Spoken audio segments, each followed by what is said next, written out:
Et bonjour, ici Sébastien, j'espère que ça va bien. Aujourd'hui, je vous parle du film Nobody 2 que j'ai regardé en format 4K Ultra HD.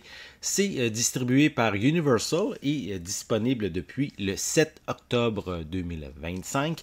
J'avais évidemment regardé le premier film qui est paru il y a quelques années. Un film qui avait quand même un concept assez intéressant, aussi quand même de l'action assez brutale. Et Nobody 2 s'inscrit dans cette lignée en offrant une suite explosive, sans temps mort. Le scénario est quand même simple et efficace.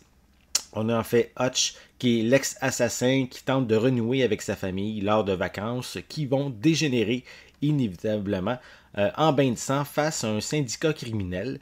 Si le film ne surprend plus par son concept, le réalisateur Timo Tadjanto prend le relais avec une mise en scène plus gore et aussi décomplexée. Il assume pleinement le côté plaisir coupable qu'on retrouve tout au long du film.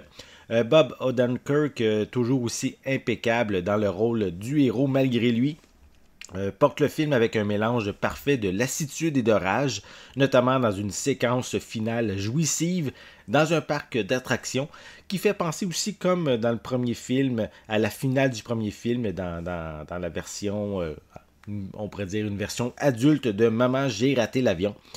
Christopher Lloyd reprend son rôle du père de Hutch et même si son rôle, je dirais, est moins développé que dans le premier film, il apporte toujours sa touche de folie, pince sans rire et son charme désarmant dans les scènes de combat en famille.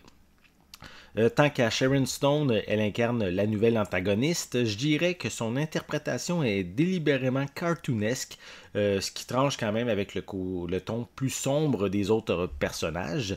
Clairement, l'actrice ici s'éclate dans le rôle d'une méchante psychopathe. Donc, je dirais pour moi, Nobody 2 est un excellent défouloir, respectueux de l'esprit de l'original, mais qui torque un petit peu la subtilité pour la violence jubilatoire. Visuellement, ce transfert en 4K est très joli, les couleurs sont magnifiques.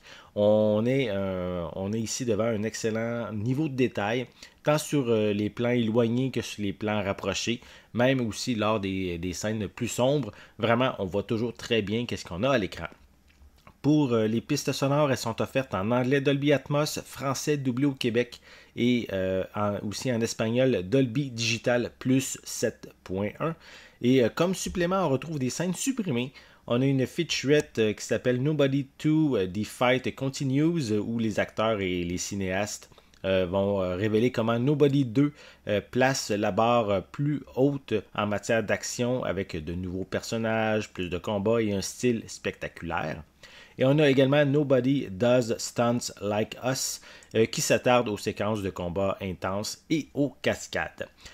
Au final, Nobody 2 n'a pas rencontré le même succès que son prédécesseur au cinéma, mais il n'est pas en moins divertissant.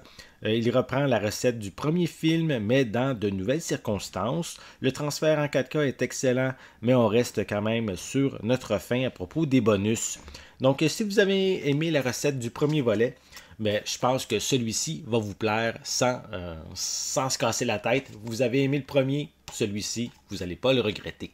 J'espère que vous avez aimé cette vidéo. Si c'est le cas, n'hésitez pas à mettre un pouce en l'air, à laisser des commentaires. Dites-moi justement, est-ce que vous aimez la franchise Nobody? Laissez-moi vos commentaires à ce sujet en dessous de la vidéo. N'oubliez pas non plus, c'est important, abonnez-vous à ma chaîne afin de rester à l'affût de mes prochaines capsules.